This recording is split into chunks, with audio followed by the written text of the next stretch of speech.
Bagi mungkin agak di belakang bisa bergeser sedikit supaya nanti yang datang bisa mengambil bagian di sana dan tidak terganggu. Mungkin bisa bergeser ke agak depan ya. Yang duduk di kursi di belakang mungkin saya minta tolong bergeser sedikit ya, supaya nanti yang hadir bisa menempati di bagian di sana. Minta tolong. Terima kasih.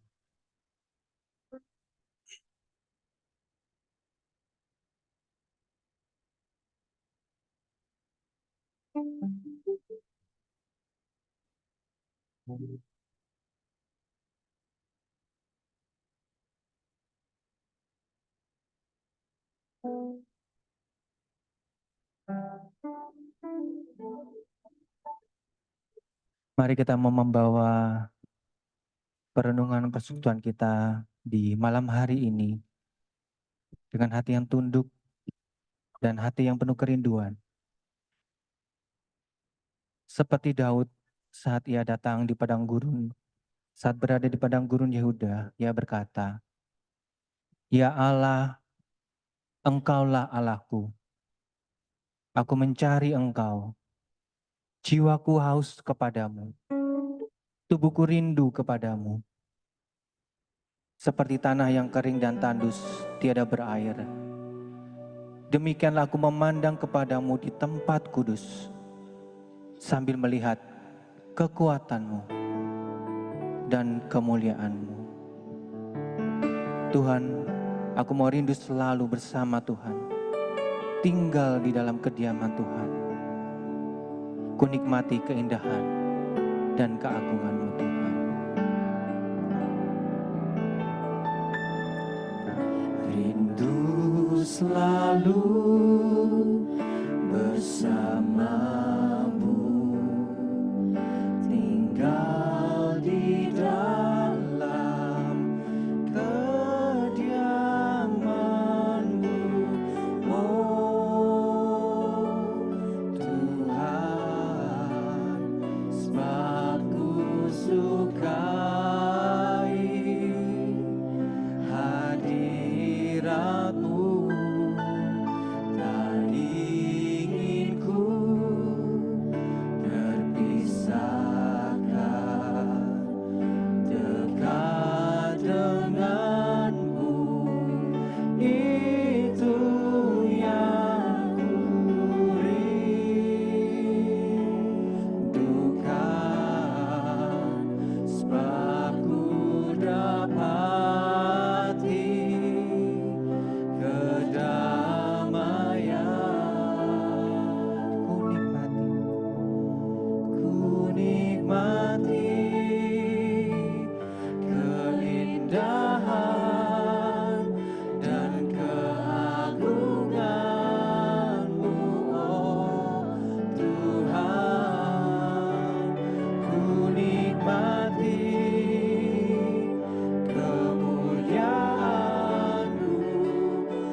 Mari jemaat kita katakan, ku nikmati keindahan Tuhan.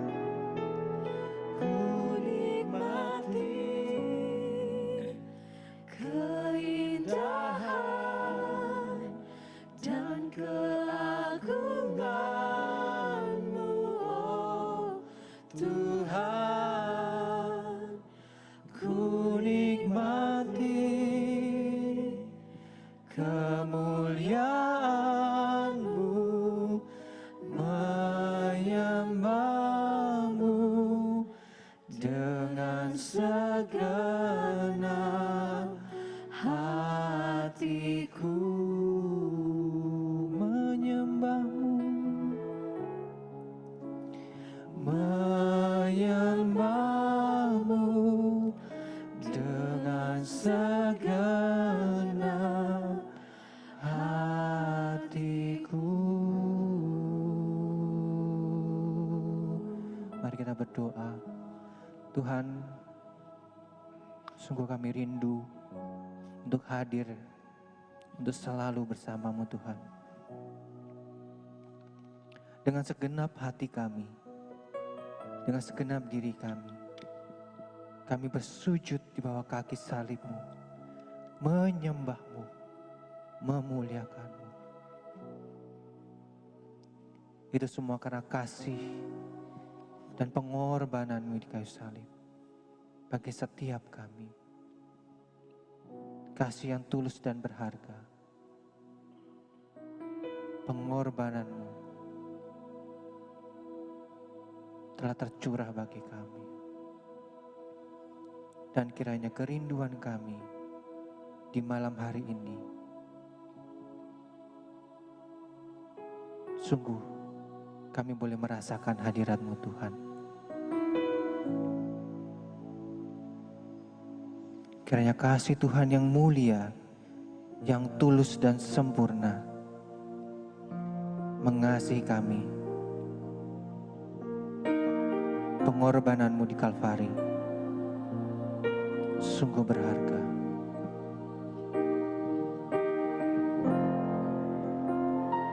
Kasih Tuhan sungguh mulia,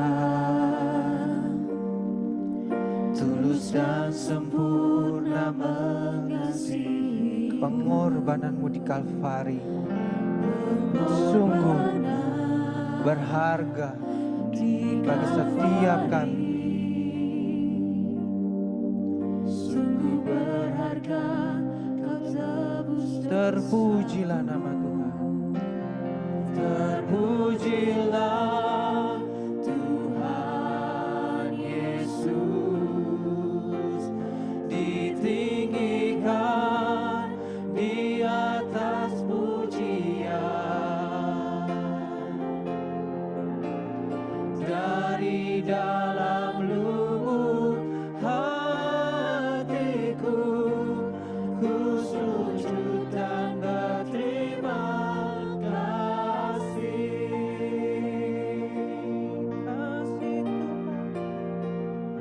Kasih Tuhan tak bersyarat, tak seperti cinta yang ada di dunia, selalu memberi lebih dari yang layak ku terima di hidupku. Terpujilah Tuhan Yesus, ditinggikan di atas pujian.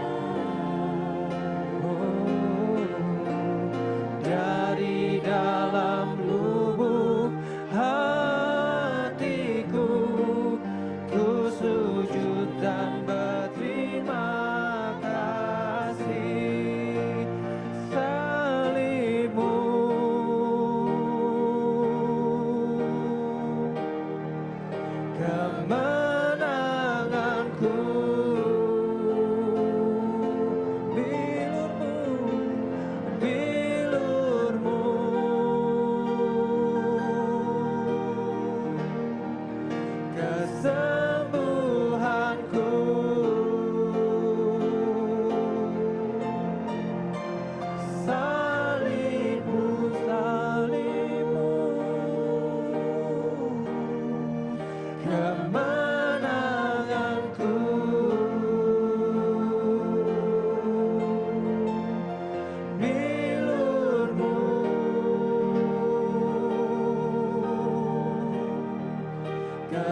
dari dalam lubuk hatiku, ku sujud dan berterima kasih. Terpujilah Tuhan Yesus, terpujilah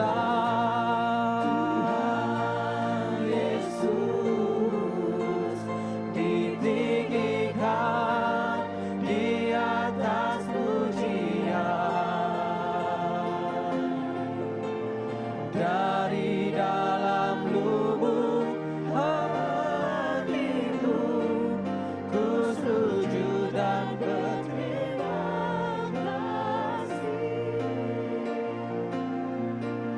Dari dalam lubuk hatiku, ku sujud dan berterima kasih. Tuhan, kami mau bersujud dan tertunduk bila kami berterima kasih untuk pengorbanan Tuhan di Kalvari. Hanya di dalam nama Tuhan Yesus kami berdoa, amin. Tuhan sudah menunjukkan kasih Tuhan yang begitu besar bagi setiap kita. Begitu besar sehingga Tuhan ingin kita juga mengampuni akan setiap orang yang sudah bersalah kepada kita. Apakah kita sungguh telah mengampuni orang-orang yang sudah bersalah kepada kita, yang sudah menyakiti hati kita? Mungkin kita tidak sadar bahwa kita masih ada kepahitan, masih ada hal yang belum selesai. Mungkin kita belum bisa mengampuni keluarga kita, saudara kita, teman kita. Tanpa kita sadari, kita belum mengampuni orang-orang yang sudah menyakiti kita bertahun-tahun, bahkan berpuluh-puluh tahun.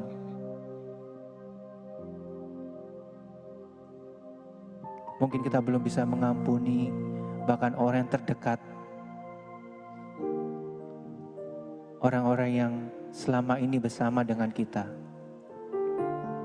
Kita belum bisa mengampuni teman-teman sepelayanan kita, bahkan hamba Tuhan kita.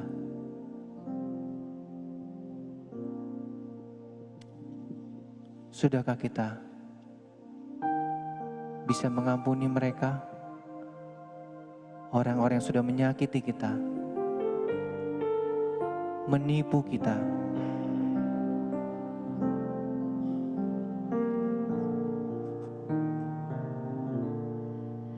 Ketika hatiku telah disakiti, ajarku memberi, hati mengampuni. Ketika hidupku telah dihakimi, ajarku memberi, hati mengasihi.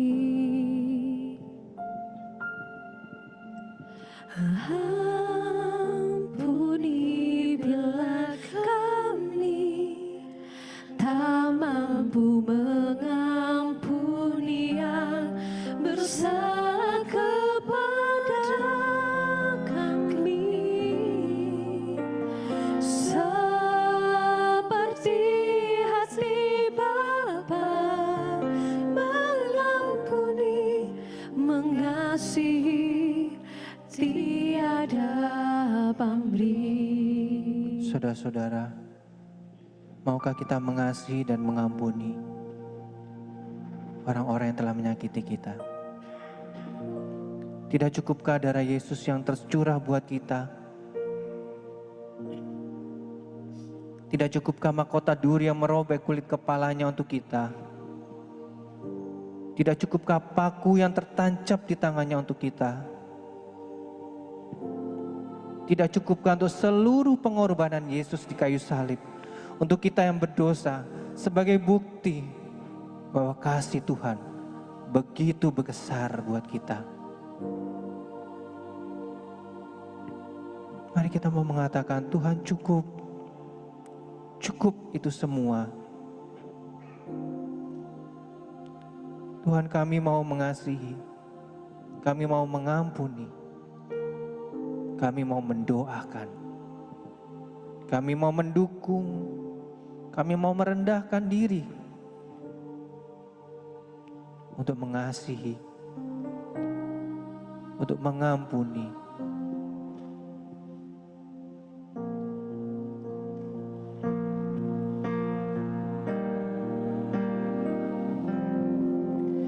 Ketika hatiku telah disakiti, mari yang wanita katakan, ajarku.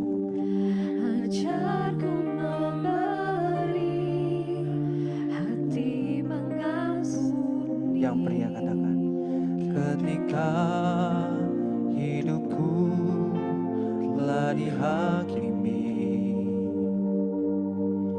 ajarku memberi hati mengasihi. Mari bersama-sama. Ampuni bila kami tak mampu mengampuni yang bersalah kepada kami, seperti hati Bapa mengampuni, mengasihi, tiada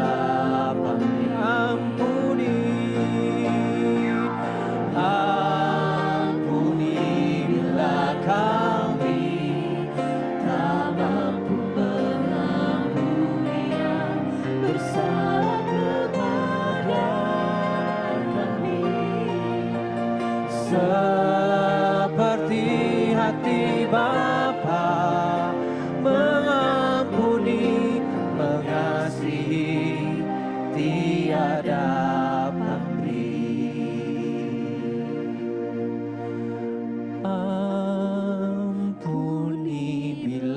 kami tak mampu mengampuni yang bersalah kepada kami, seperti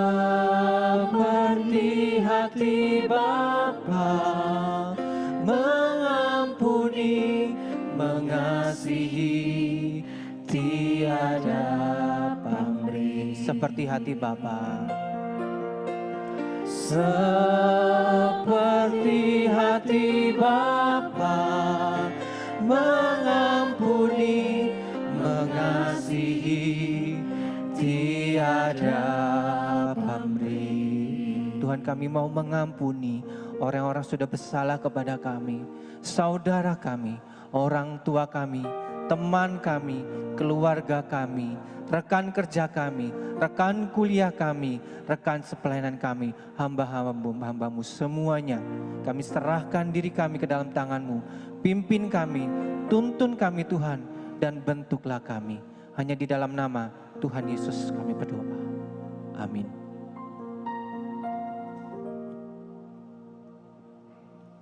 Tuhan mau mengajarkan kita untuk kita terus melayani Tuhan, untuk terus mengasihi Tuhan dalam segala keadaan, dalam segala hal yang begitu berat.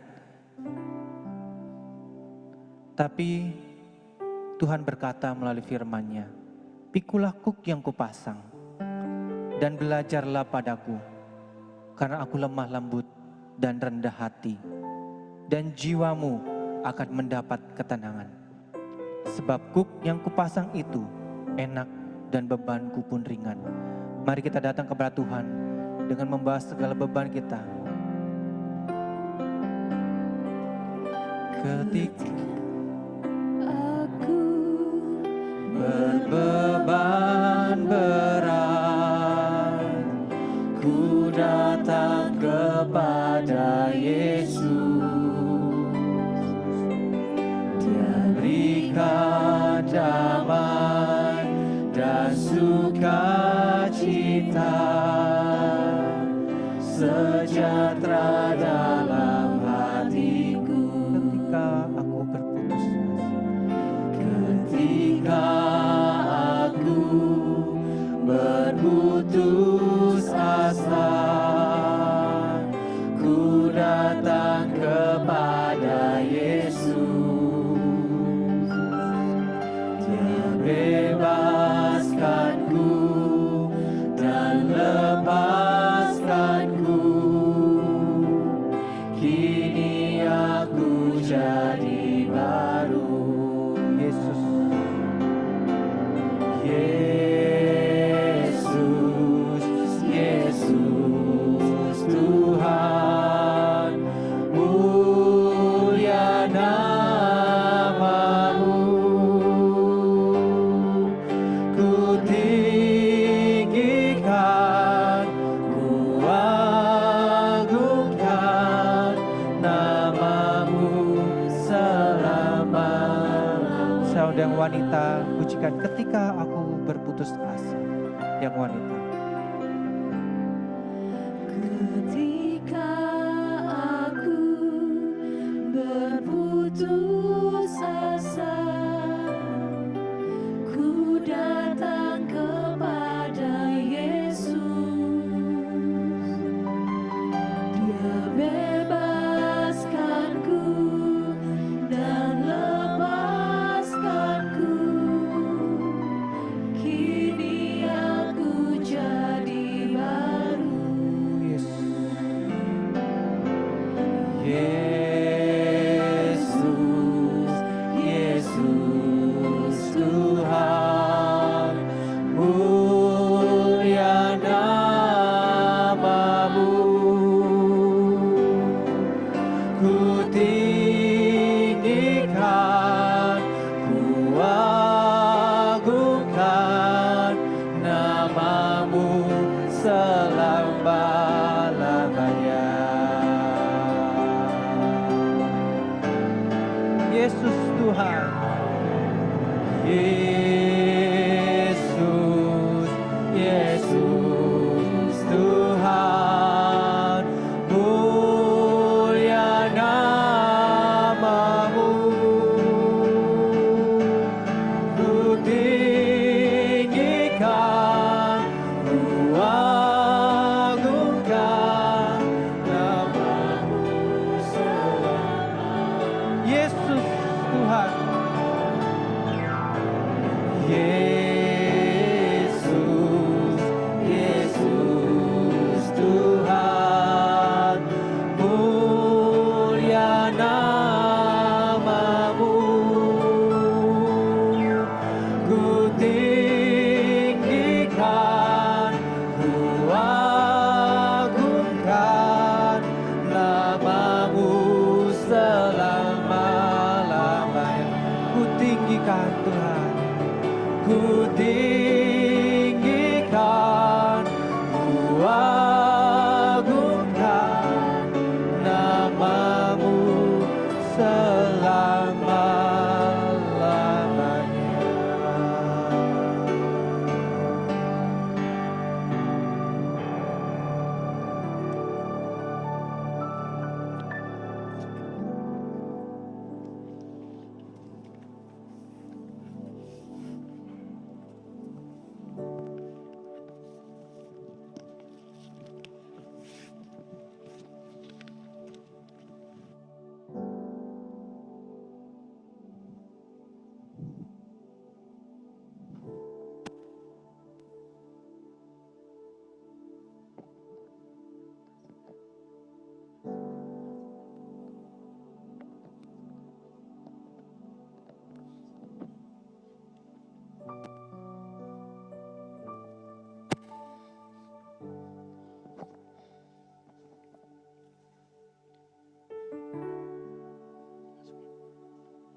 Esther, kok belum pulang sih?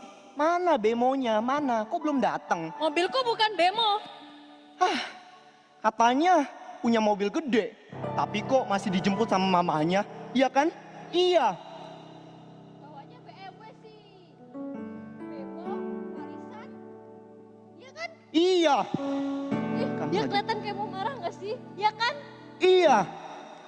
Awas aja kalian. Kalian pulang bareng sama aku kan? Iya kan? Iya. Iya. Iya. Nah kan jatuh. Kamu sih. Kok jadi aku yang salah? Bye-bye miskin. Dah pergi-pergi. Bye.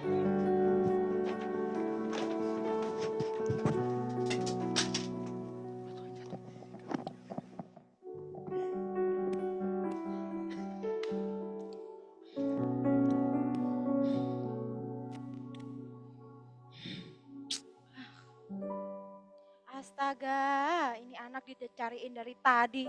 Mamanya lama, pulang ayo. Kenapa sih anak ini?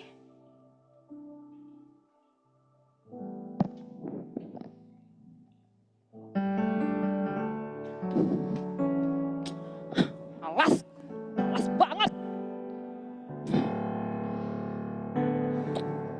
Kamu itu dari tadi di mobil cemberut terus. Kenapa sih? Bisa gak usah lebay gak, Mah? Mamanya lebay banget. Aku cuma capek butuh istirahat, gak usah lebay, Mah. Diam aja mama Hei, itu. gak sopan ya kamu sama mama ya. Terserah. Anak zaman sekarang kok susah banget diurusnya. Bingung punya anak kayak gitu. Males.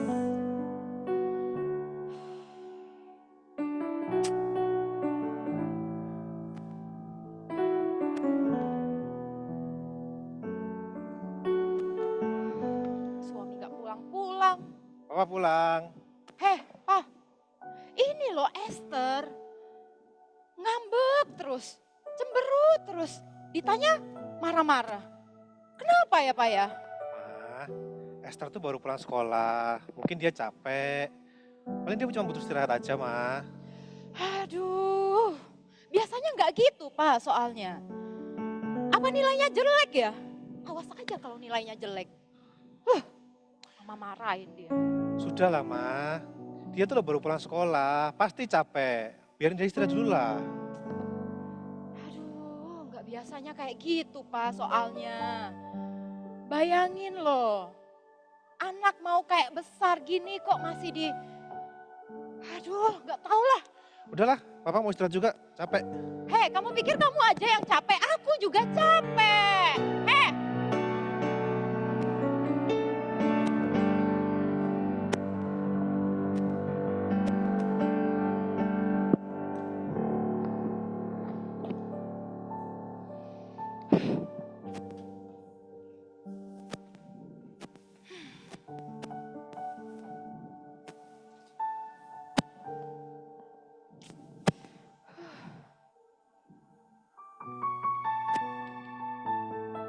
Pa, Esther, ayo makan.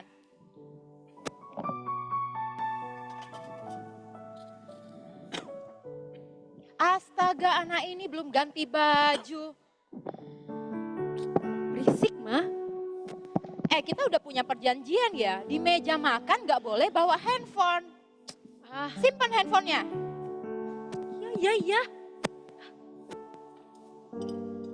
Mana engkong? Panggil engkong. Gak tahu. Panggil engkong. Taruh dulu HP-nya. 1. Kalau engkau lapar dia bakal kesini kok. Sudah. Gak usah dipanggil. Oh, udah datang di sini juga. Tuh engkong. Lapar. Sudah, ayo makan, On.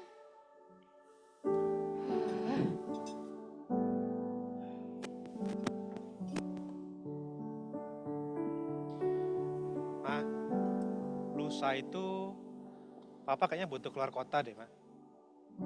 Kok mendadak gitu, Pak? Ya Papa juga nggak tahu, Ma. Tiba-tiba mesin di sana rusak. Ada teknisi dari Cina datang, ya Papa harus temenin lah. Terus temenin ke bar juga gitu maksudnya. Ya enggak lah, Ma. Mereka tuh datang jauh-jauh ke sini, ya cuma buat kerja aja. Masa nggak ditemenin makan malam? Pagi kerja, malam kan entertain biasanya. Terus temenin ke bar lah, ketemu cewek-cewek seksi lah, minum-minum lah, gitu kan? Apa sih, Ma? Jangan curiga terus lah. Mama nggak curiga. Lagian kalau nggak bener, nggak usah marah gitu dong, Pak. Ya, Mama nuduh-nuduh loh. Nuduh ini, nuduh itu. Gak mungkin terjadi juga. Semuanya itu mungkin, Pak.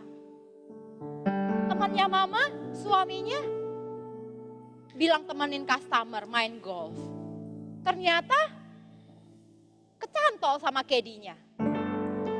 Ma, Papa kesana itu cuma buat kerja. Udah. Mama gak usah ngaco deh kalau ngomong, ah. Papa, tapi Mama tuh penasaran ya. Masa ya temenin customer itu nggak makan malam? Iya, temenin makan malam. Nah ya kan, habis temenin makan malam boleh dong ke bar, ditemenin cewek-cewek cantik, seksi. Ya kan Pak? Aduh, gak tahu lah, Ma. Capek ngomong sama kamu. Oh, sekarang kamu capek ngomong sama aku. Kamu butuh yang lebih enak diajak ngobrol, yang lebih cantik, lebih seksi, gitu. Mulai gak nyambung deh kamu dijak ngobrol. Papa tuh cuma mau pamitan aja. Tadi kamu bilang aku ngaco, sekarang kamu bilang aku nggak nyambung. Oh, kamu mau cari yang lebih cantik, lebih muda, lebih seksi. Iya sih, aku kan udah tua ya sekarang ya. Ma, pikiranmu itu loh, Ma. Mulai gak waras. Kamu habis ngomong aku ngaco, ngomong aku nggak nyambung. Sekarang kamu ngomong aku nggak waras. Maksudmu aku gila gitu. Udah ya, mama bertengkar, kita lagi makan loh ini. Gak mood aku makan, kan makan sendiri aja. Udah, diam. Kalian ini keterlaluan. Gak pantas. Masalah seperti ini aja kalian ributkan. Apalagi kalian pertontonkan di depan anak kalian di meja makan ini. Lagi pula Papa ini kesini karena kangen dengan kalian. Ingin ngobrol-ngobrol, ingin bercengkrama bersama. Tapi apa ini? Apa? Sekarang apa? Nyesel aku di sini.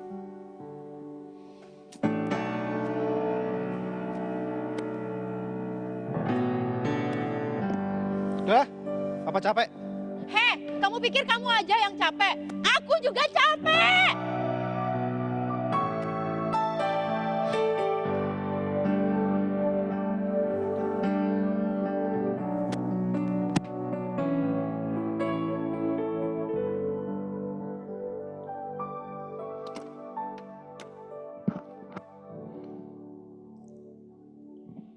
Mari Bapak Ibu kita berdoa.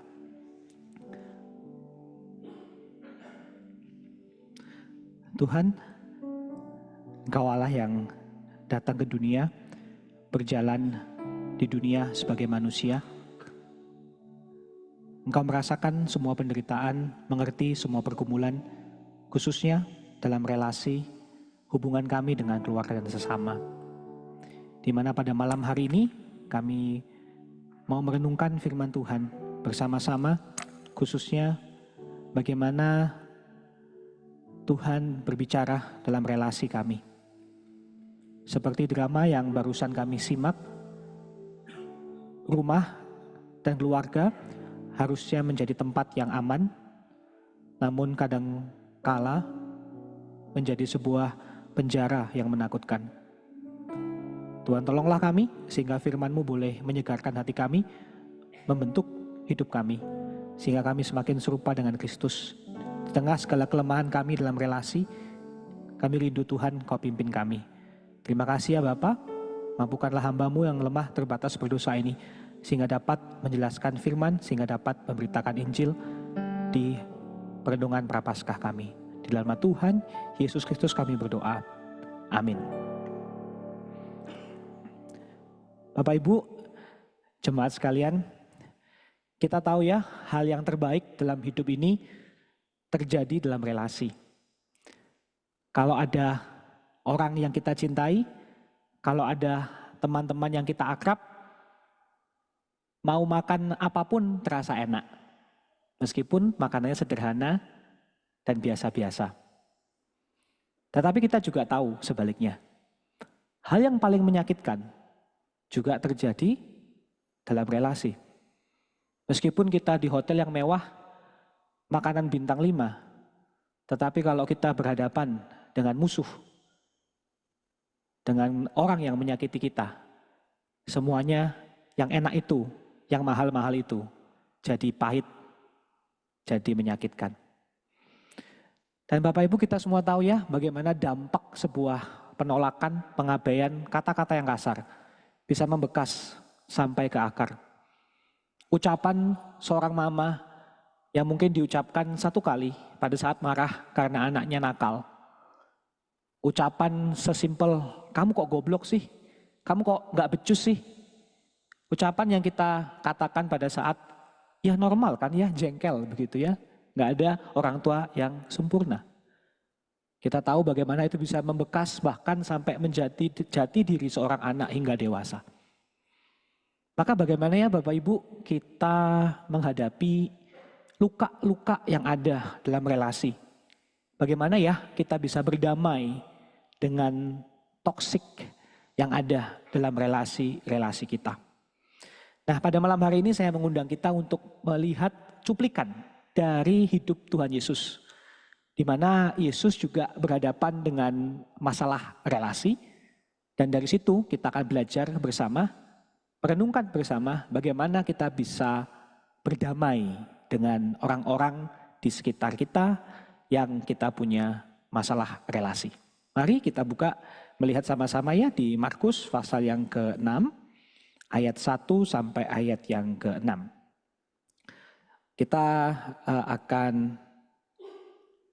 Saya akan membacakan buat Bapak Ibu sekalian Markus pasal yang ke-6 ayat 1 sampai yang 6.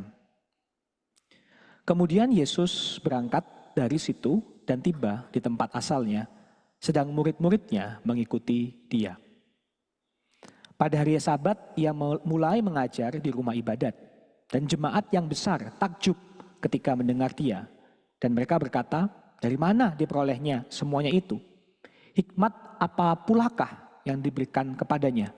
Dan mujizat-mujizat yang demikian bagaimanakah dapat diadakan oleh tangannya? Bapak Ibu, di sini Tuhan Yesus sedang pulang kampung. Di Markus pasal-pasal sebelumnya Yesus baru saja melakukan banyak mujizat. Dia menjadi rabi yang terkenal. Dan tidak hanya ajarannya tetapi juga mujizatnya. Harusnya orang seberhasil Yesus pulang ke tempat asal itu disambut dengan meriah. Seperti homecoming seorang pahlawan yang mengharumkan nama kotanya. Masa sih teman-teman masa kecilnya, om dan tante, susuk dan ai yang kenal sejak kecil, masa sih tidak menerima Yesus dengan rasa bangga atas apa yang Yesus telah lakukan, mengangkat tinggi nama kota yang gak terkenal yaitu Nazaret. Tapi ternyata yang harusnya menjadi ajang kebanggaan menjadi sebuah ajang penolakan. Apa yang terjadi Bapak Ibu di ayat yang ketiga, kita melihat bagaimana para orang-orang di Nazaret berkata demikian. Bukankah ia ini tukang kayu, anak Maria, saudara Yakobus, Yoses, Yudas, dan Simon? Dan bukankah saudara-saudara yang perempuan ada bersama kita? Lalu mereka kecewa dan menolak dia.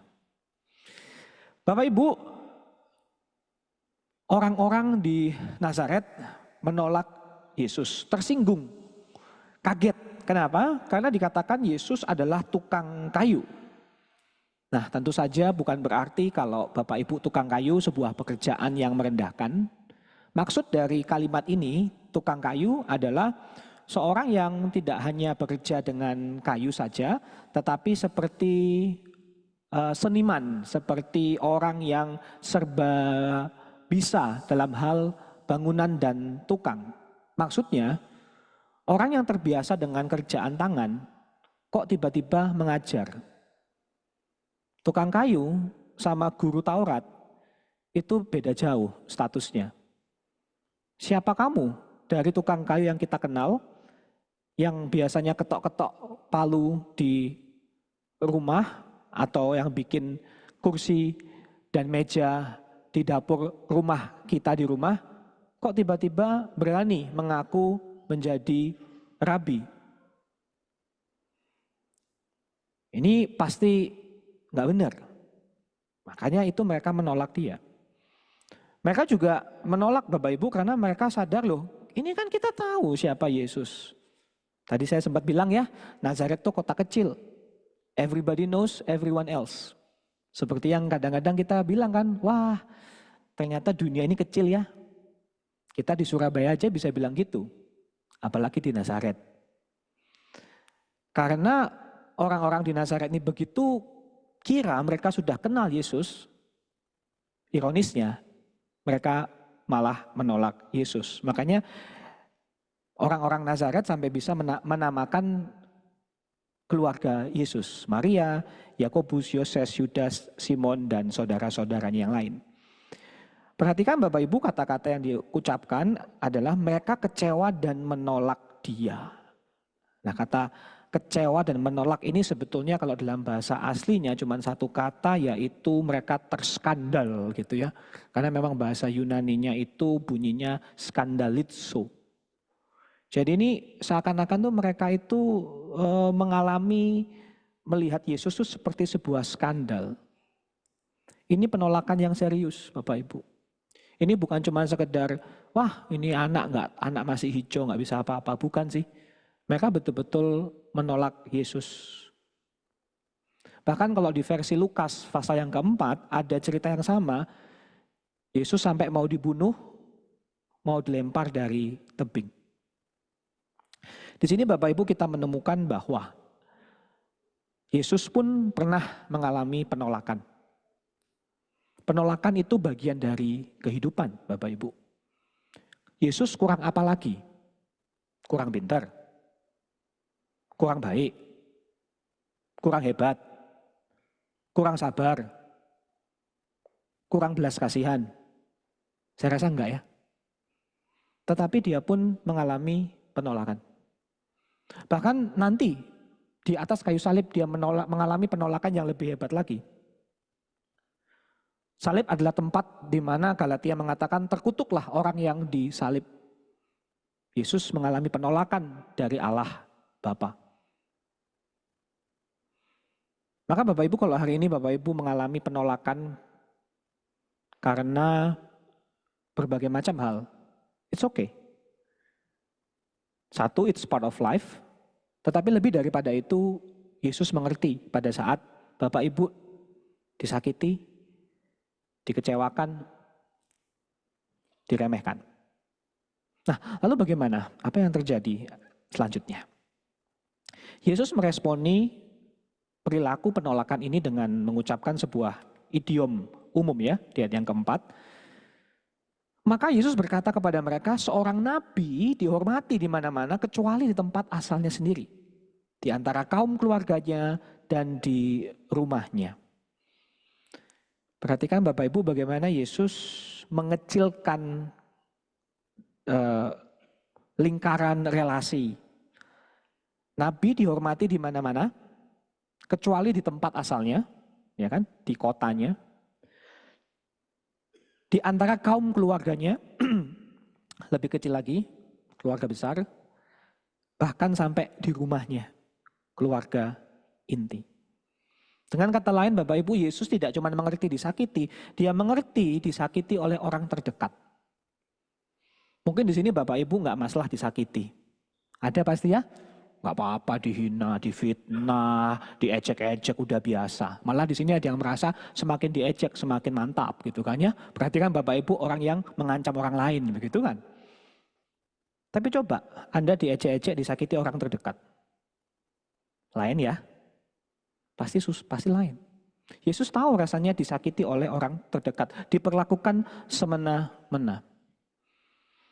Pasti Bapak Ibu pernah mengalami atau mungkin secara tidak langsung menjadi pelakunya. Kadang-kadang sama keluarga malah kita kurang menghargai, ya. Kalau sama orang lain bisa lebih sopan. Kalau sama papa, sama mama, seperti drama tadi, papa mama. Bener ya? Kalau sama orang lain bisa bilang, makasih Su, makasih Ai. Tapi kalau sama adik sendiri, sama koko sendiri, jangankan thank you. Nggak ada kata thank you, nggak ada kata sorry, kan sudah keluarga. Kan memang tugasnya istri itu masak, ngapain bilang thank you? Kan memang tugasnya suami mencari nafkah, ngapain bilang terima kasih ya Pak, kamu sudah bekerja keras dengan baik. Buat apa?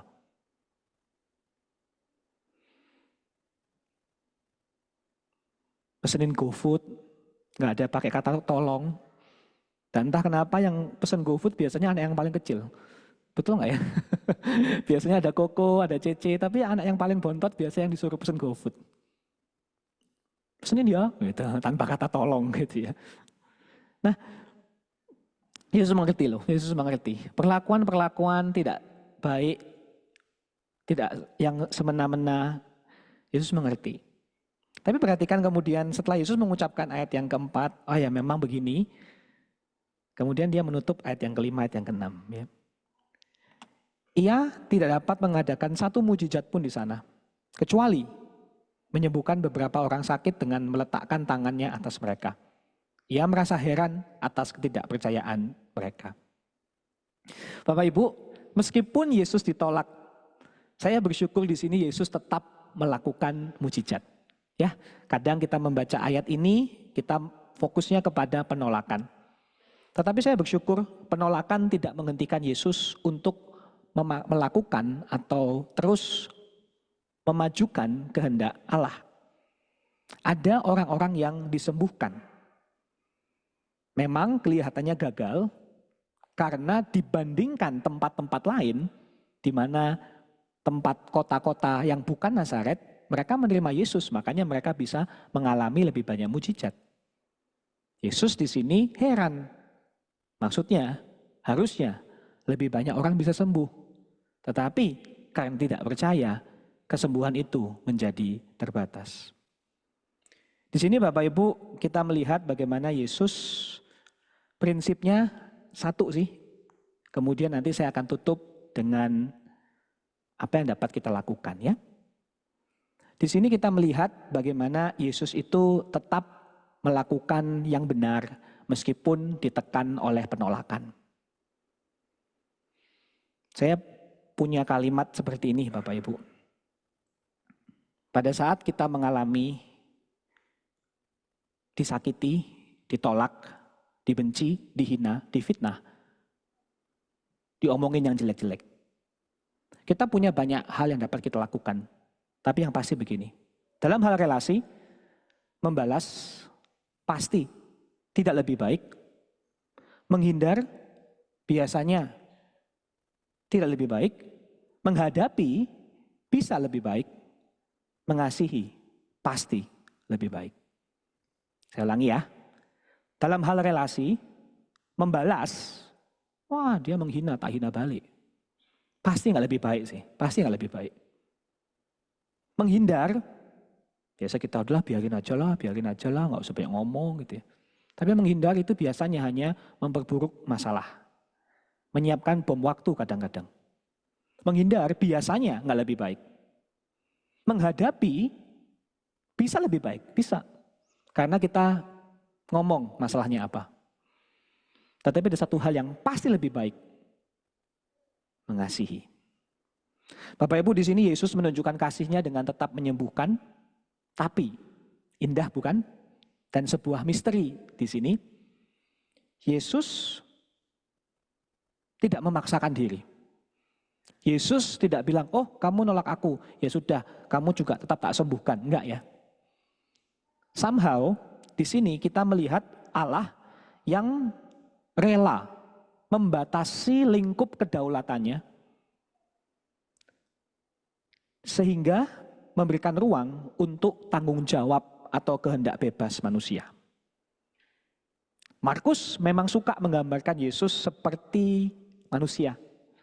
Pakai kata-kata ia merasa heran. Yesus juga bisa heran ya. Bukan heran dia kaget dan terperangkap oleh situasi, bukan sih. Tetapi dia heran ya karena memang dia memberi ruang untuk respons manusia. Maka Bapak Ibu di sini dari cerita Yesus, kalau ada satu prinsip yang sederhana, dan saya yakin bukan sebuah insight yang baru, bagaimana kita harusnya bersikap dalam relasi-relasi kita. Yesus memberi ruang untuk respons manusia sambil gigih mengejar kehendak Allah. Yesus memberi ruang untuk respons manusia, tetapi dia tetap gigih mengejar kehendak Allah. Nah, sekarang itu kan gambaran besarnya ya Bapak Ibu. Prakteknya gimana sih ya? Konkretnya apa gitu kan? Mari saya berikan beberapa aplikasi praktis ya buat kita semua pada malam hari ini. Kita tahu prinsip besarnya. Kita dipanggil oleh Tuhan untuk terus mengasihi, memperjuangkan kehendak Allah sambil membuka ruang untuk respons manusia. Kita berdamai dengan orang-orang yang sulit di sekitar kita. Tapi bentuknya apa sih? Berdamai itu bentuknya apa? Konkretnya apa? Izinkan saya untuk memberikan beberapa tindakan konkret ya Bapak Ibu. Apa artinya itu? Yang pertama, konkretnya mengampuni. Terima kasih tadi lagunya sudah sesuai ya. Konkretnya pertama adalah mengampuni. Pengampunan diberikan bukan pada saat orang lain melakukan kesalahan. Pengampunan diberikan pada saat orang lain melakukan kesalahan. Tidak menunggu sampai orang itu meminta maaf. Misalnya, ada seorang teman berjalan di sebuah koridor sampai ke sebuah pintu. Dari belakang dia mendengar suara sepatu hak tinggi wanita. Jadi dia menahan pintu dan membukakan untuk wanita itu. Selagi lewat, wanita itu memandang teman saya sambil berkata, saya harap kamu nggak buka pintu hanya karena saya wanita. Kan feminis ya, feminisme gitu. Kemudian dia menjawab, tidak sih, saya membuka pintu bukan karena Anda wanita, tetapi karena saya gentleman. Wah. Teman saya bertindak tanpa pamrih bukan karena wanita itu, tetapi karena memang dia orangnya seperti itu. Ya. Tindakan dia tidak dikendalikan oleh respons wanita itu. Sama sih, mengampuni juga begitu Bapak Ibu. Mengampuni ditentukan oleh kualitas diri kita sendiri, bukan tindakan orang lain. Dan rahasia untuk mengampuni bukan dengan cara melupakan kesalahan orang. Kita cenderung mengingatnya. We have to be honest, kita harus jujur, nggak bisa kita melupakan. Pasti hati kita nggak bisa lupain tuh. Bukan pula dengan mengampuni dengan merasionalkan kesalahan. Oh iya, mungkin dulu papaku itu suka marah karena waktu kecil dia digitukan sama engkong. Merasionalkan, ya kan? Mungkin kita bisa memaklumi, tetapi hati kita masih bisa dipenuhi dengan benci. Saya yakin Bapak Ibu pengampunan didasarkan pada pengalaman bersama Tuhan. Pengalaman bersama Tuhan.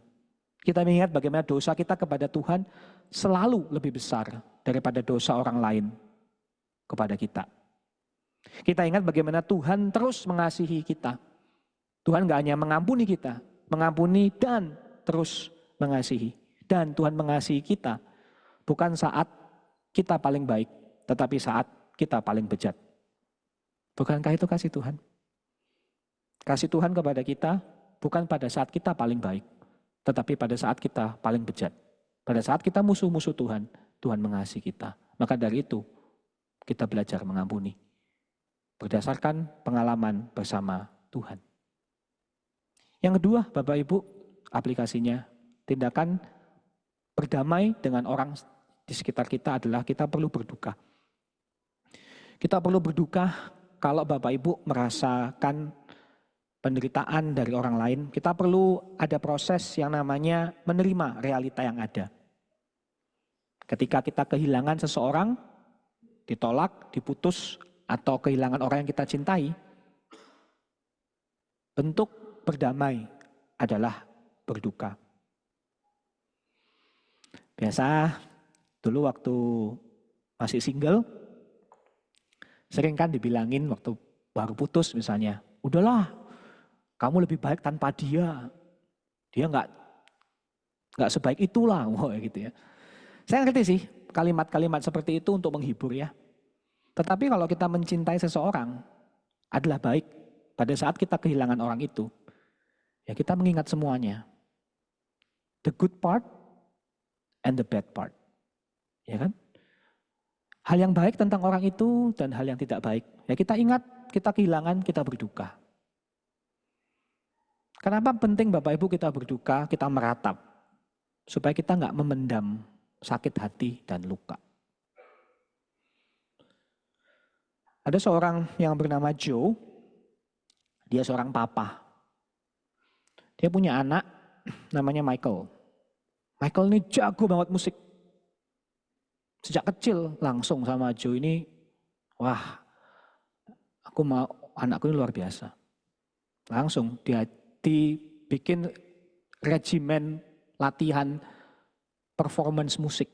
Satu hari bisa latihan 2-3 jam. Setiap hari anak-anak lain boleh main, Michael nggak boleh main. Dan setiap hari itu ada semacam pertunjukan ya. Michael akan nyanyi atau apalah untuk papanya. Kalau ada yang salah, dikritik, dipukul, kadang-kadang pakai belt, sabuk. Kadang-kadang pakai rotan. Banyak kata-kata kasar yang dilontarkan oleh Joe. Dan akhirnya seorang Michael, dia bilang pada saat dia mendapat penghargaan musik pada waktu dia dewasa, dia bilang, I lost my childhood. Saya kehilangan masa kecil saya. Dia menjadi terkenal Bapak Ibu, tapi dia juga menjadi orang yang penuh dengan skandal dan hal yang kontroversial. Misalnya dia mendapat allegation ya, mendapat tuduhan melakukan pelecehan anak karena dia suka ngumpulin anak-anak kecil. Tapi sebetulnya dia nggak melakukan pelecehan anak kecil. Dia bilang, saya menghidupi masa kecil saya lewat anak-anak itu. Pasti Bapak Ibu tahu siapa Michael ini.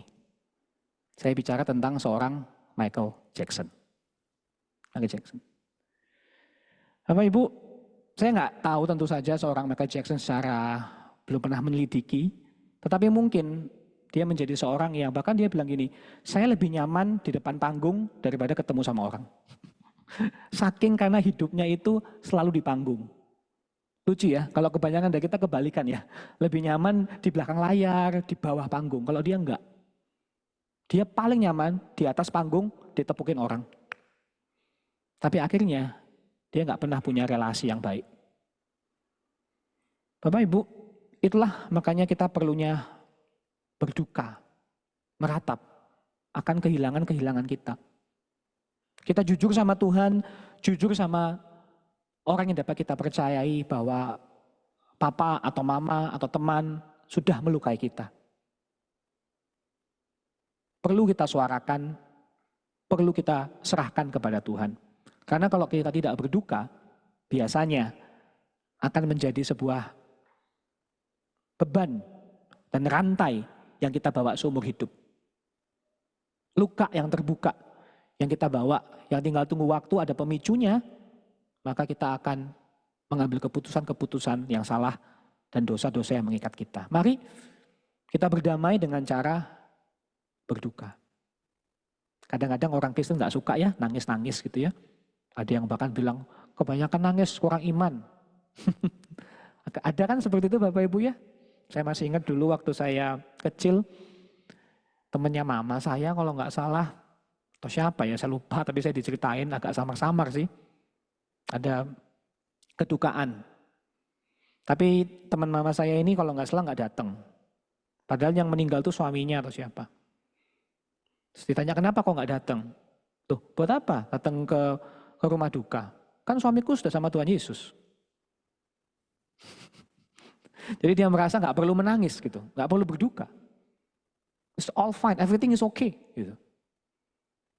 Kadang-kadang kita menggunakan iman sebagai smoke screen ya Bapak Ibu ya, asap belaka ya, untuk menutupi luka kita. Karena kita merasa nggak pantas berduka, menangis di hadapan Tuhan. Padahal itu bagian dari proses kita berdamai dengan orang-orang yang menyakiti kita.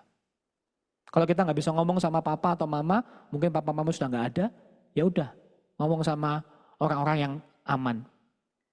Tapi kita perlu berduka supaya bisa berdamai. Selanjutnya Bapak Ibu beradaptasi. Beradaptasi. Kita melakukan adaptasi setelah semua yang kita lakukan mentok. Pasti nggak jarang ya Bapak Ibu menemukan kasus di mana suami saya sudah nggak pernah lagi mau dekat dengan saya, diajak ngomong jawabnya cuma seperlunya. Saya sudah melakukan A sampai Z Pak, tapi suami saya tetap aja pergi sama wanita itu. Saya sudah ajak konseling, saya sudah ajak ke retret, saya sudah ajak ngedate, semua sudah dilakukan, bahkan Lausa udah datang gitu ya. Semua dari A sampai Z sudah dilakukan, tetapi jalan buntu. Dan mungkin Anda adalah seorang yang seperti itu. You have done everything, ini anak ya, sudah dilesi, sudah didoakan, doa puasa lagi itu. Tapi kok tetap aja. Maka Bapak Ibu pada saat hal seperti ini terjadi, kita perlu beradaptasi dengan realita. Jika ada orang terdekat dalam hidup Anda yang tidak memberikan perhatian yang seharusnya dia berikan. Mungkin dia seorang papa, gak kasih yang benar kepada anak. Mungkin dia seorang suami yang tidak bertanggung jawab kepada istri. Jika Bapak Ibu ada di pihak orang yang tidak mendapatkan perhatian dan kasih dan bantuan, tolong ya Bapak Ibu, jangan biarkan hatimu kelaparan. Saya ulangi, jangan biarkan hatimu kelaparan. Gak usah nunggu orang itu berubah. Anda punya Tuhan. Saudara punya gereja Tuhan. Ayo jangan disandra oleh situasi gitu loh Bapak Ibu. Di dalam Kristus Anda punya kunci kok untuk keluar dari penjara relasi. Kalau papa atau mama atau pasangan Anda atau teman baik Anda tidak memberikan perhatian dan kasih yang diharapkan, get it somewhere else. Dapatkan di tempat yang lain. Adaptasi. Adaptasi Bapak Ibu. Kita menata ekspektasi kita dan kita percaya, ya sudah ini realitanya, aku akan melakukan yang aku bisa.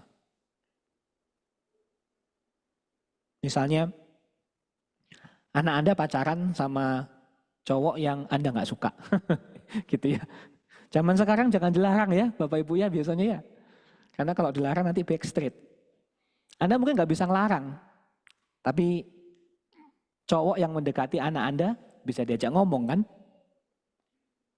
Kasih tahu sama cowoknya value keluarga Anda. Kalau kamu mau sama anaknya Om, anaknya AI, harus gini ya, gitu. Ya. Adaptasi Bapak Ibu, adaptasi. Saya masih ingat dulu waktu pacaran sama istri saya diberitahu, jam 9 harus sampai rumah. Wah, jam 9 tuh tak sulit loh Bapak Ibu, zaman sekarang ya apalagi macet kan gitu ya. Tapi dulu waktu saya ngedating itu jam 9 harus sampai rumah, dan setiap kali saya nganterin pulang istri saya ke rumah waktu masih pacaran, yang buka pintu itu papa mertua. Jadi benar-benar dikasih tahu tuh. Saya nggak tahu waktu itu papa mamanya setuju apa enggak ya. Mungkin agak khawatir juga sama hamba Tuhan. But anyway, poinnya sama Bapak Ibu. Adaptasi. When you have done your best, ketika Bapak Ibu sudah lakukan yang terbaik dan orang itu nggak bisa, ya sudah, adaptasi. Adaptasi, minta hikmat sama Tuhan. Dan yang terakhir, beriman ya, beriman Bapak Ibu. Beriman. Mari kita serahkan orang itu kepada Tuhan. Tanpa iman Bapak Ibu, kita bisa memberhalakan orang itu. Tetapi dengan iman kita menyerahkan orang itu kepada Tuhan. Kita beriman bahwa suatu saat nanti selalu ada harapan buat orang ini berbalik. Mengasihi kita, menerima kita, menghargai kita. Buktinya adalah keluarga Tuhan Yesus sendiri, bukan? Di sini mungkin kita melihat kok jahat ya. Dan kita tahu bagaimana saudara-saudara Tuhan Yesus menolak dia, bukan? Tetapi kita tahu pada saat di akhir hidup Tuhan Yesus, kita melihat bagaimana saudara-saudaranya Tuhan Yesus menjadi pengikutnya. Kita tahu bagaimana Yudas menulis kitab Yudas, Yakobus menjadi pemimpin di dalam gereja mula-mula, dan kita tahu bagaimana Maria, ibu Yesus, menyertai Yesus sampai pada akhirnya. Basically, jangan menyerah Bapak Ibu. Beriman artinya kita menyerahkan orang itu kepada Tuhan. Kita enggak khawatir karena kita percaya Tuhan berbicara. Nah, izinkan saya menutup dengan 2 kutipan. Yang pertama, tidak semua orang layak dikasihi. Saya tahu Bapak Ibu, ada orang-orang dalam hidup Bapak Ibu yang terlalu jahat kepada Bapak Ibu. Sudah melecehkan, sudah menghina, sudah mengambil tahunan dalam usia Bapak Ibu. Ada orang yang memang gak layak dikasih. Karena dosanya yang begitu dalam dan gelap. Tetapi ingat ya, semua orang itu butuh kasih. Doesn't change the fact, tidak merubah kenyataan itu. Tidak semua orang layak dikasih, saya setuju. Tetapi semua orang butuh dikasihi. Dan sebagai anak Tuhan kita diingatkan, kita adalah orang-orang jahat yang terus dikasihi Tuhan. Maka orang yang mengalami anugerah Tuhan akan menemukan alasan demi alasan untuk terus mengasihi siapapun. Berbuat jahat, membalas bukanlah pilihan. Meskipun kita diperlakukan dengan jahat. Mengapa? Karena kita adalah orang-orang jahat. Orang-orang berdosa yang terus diperlakukan dengan penuh kebaikan oleh Tuhan. Biarlah anugerah Tuhan menghangatkan hati kita. Menguatkan keyakinan kita. Membakar kreativitas dan kemampuan kita. Alasan demi alasan kita temukan untuk mengasihi siapapun. Amin. Mari kita berdoa. Terima kasih ya Tuhan untuk kasih setiamu dalam hidup kami. Kami tidak layak, kami mengasihi Tuhan setiap hari, kami memberontak kepada firman Allah. Setiap hari kami berdosa. Tetapi Tuhan tidak pernah menolak kami, Engkau sudah menerima kami dalam Kristus Yesus. Setiap hari adalah anugerah yang baru. Tuhan, Kau meletakkan orang-orang di sekitar kami yang mungkin menyakiti kami, yang mungkin telah menghina kami, mengkhianati kami, menginjak-injak kami. Tapi kami bersyukur kami punya Allah yang mengerti betul apa itu dihina oleh manusia, ditolak oleh orang-orang terdekat. Kami punya Allah yang tidak jauh dari penderitaan. Allah yang mengerti betul rasa sakit di hati kami, luka-luka yang ada di kami pada saat ini. Tapi kami bersyukur ya Bapa, kami mempelajari teladan-Mu dan kami mempelajari karya-Mu. Engkau sudah mati dan bangkit buat kami, sehingga kami bisa mengasihi orang-orang yang jahat kepada kami, yang berbuat salah kepada kami. Kami mengakui kelemahan kami, keterbatasan kami. Kami mengakui kami gak mampu ya Bapa untuk melakukan kasih dan mengampuni orang yang bersalah kepada kami. Maka tolonglah kami, sehingga dalam relasi-relasi kami baik di rumah, di kantor, di gereja, di komunitas, dengan orang-orang di sekitar kami bisa menjadi terang, kami bisa menjadi perpanjangan kasih Tuhan. Karena Engkau sudah terlebih dahulu mengasihi kami. Terima kasih ya Bapa, di dalam nama Tuhan Yesus Kristus. Amin.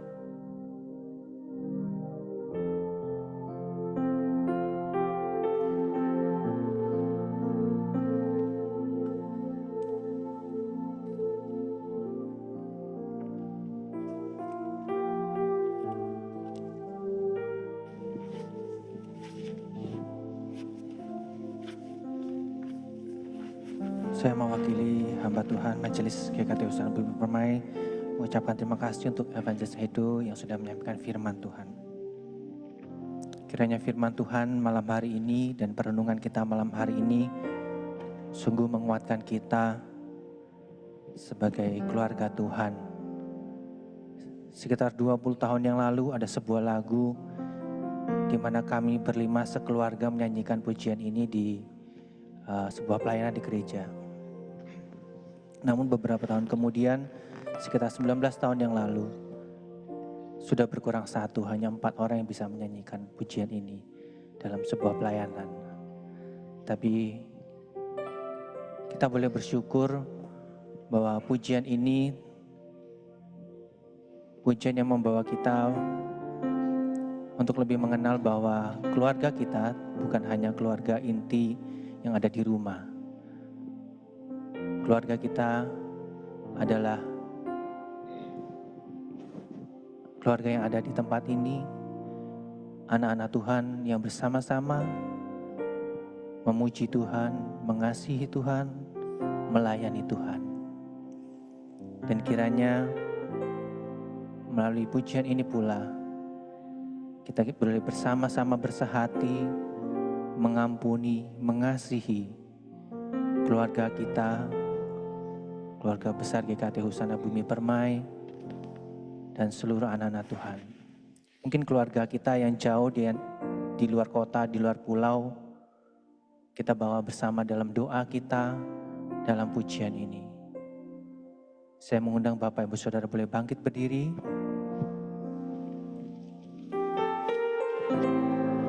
Mari kita bersama-sama datang ke hadirat Tuhan, mengatakan, Tuhan, aku mau berjanji setia sampai akhir mengasihi-Mu Yesus.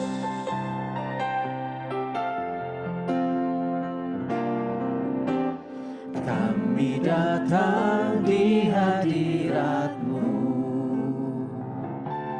dalam satu kasih dengan bersehati,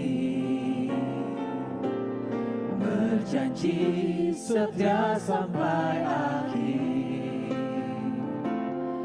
mengasihi-Mu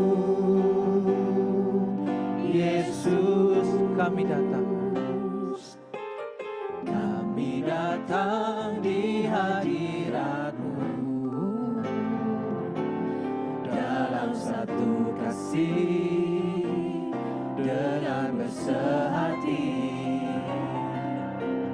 berjanji setia sampai akhir mengasihi-Mu Yesus. Bersama keluargaku melayani Tuhan, bersatu selamanya mengasihi Engkau. Tiada yang dapat melebihi kasih-Mu ya Tuhan. Bagi kami Engkau segalanya. Bapak Ibu, saya undang untuk kita semua boleh bergandengan tangan. Kita sebagai keluarga Tuhan bersama-sama berjanji, bersama-sama melayani Tuhan. Kami datang di hadirat-Mu dalam satu kasih, dengan bersehati. Kita berjanji bersama-sama, berjanji setia sampai akhir mengasihi-Mu Tuhan, mengasihi-Mu Yesus. Bersama keluargaku melayani Tuhan, bersatu selamanya mengasihi Engkau. Tiada yang dapat melebihi kasih-Mu Tuhan. Bagi kami Engkau segala gelombang badai hidup. Gelombang badai hidup coba menghalangi, namun kuasa Tuhan buka jalan kami. Oh, bersama keluargaku melayani Tuhan, bersatu selamanya mengasihi Engkau. Tiada yang dapat melebihi kasih-Mu ya Tuhan. Bagi kami Engkau bersama keluarga Tuhan, bersama keluargaku melayani Tuhan, bersatu selamanya mengasihi Engkau. Tiada yang dapat melebihi kasih-Mu ya Tuhan. Bagi kami Engkau segalanya, bagi kami Engkau segalanya Tuhan. Bagi kami Engkau segala, bagi kami Engkau segalanya.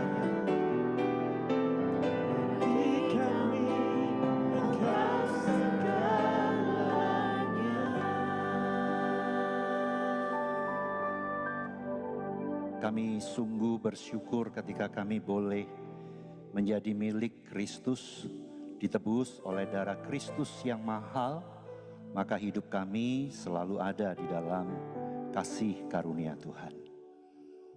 Kami bersama-sama ingin bersyukur ya Tuhan, bahwa ketika kami boleh hidup di dalam kasih karunia Tuhan, tidak hanya kami bertemu dengan orang-orang yang menerima kami, menghargai kami, tetapi juga kami berjumpa dengan orang-orang yang menolak, yang tidak menerima kami. Kami bersyukur karena dalam perspektif inilah kami semakin menyadari bahwa semata-mata hidup itu adalah kasih karunia Tuhan. Betapa banyak kekurangan dan kesalahan yang kami buat dalam relasi-relasi kami.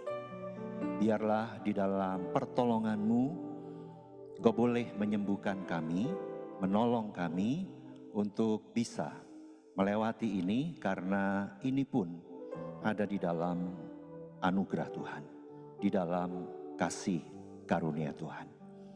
Terima kasih banyak untuk hidup yang begitu mulia. Di dalam Kristus kami boleh ditebus, di dalam Kristus kami boleh disembunyikan, di dalam Kristus kami boleh dilayakkan, meskipun ada banyak hal yang kurang di dalam hidup kami. Terima kasih banyak Tuhan untuk malam hari ini. Kami rindu bagian firman Tuhan yang malam ini kami renungkan, kami bawa besok seharian, kami boleh merenungkan ulang. Teristimewa dalam soal-soal relasi kami, di dalam kehidupan kami. Terima kasih banyak untuk anugerah-Mu. Saudara-saudara, sekarang arahkanlah hatimu kepada Tuhan dan terimalah berkat Tuhan. Tuhan memberkati engkau dan melindungi engkau. Tuhan menyinari engkau dengan wajah-Nya dan memberikan kasih karunia. Tuhan menghadapkan wajah-Nya kepadamu dan memberikan damai sejahtera. Amin. Silakan duduk mengambil waktu teduh.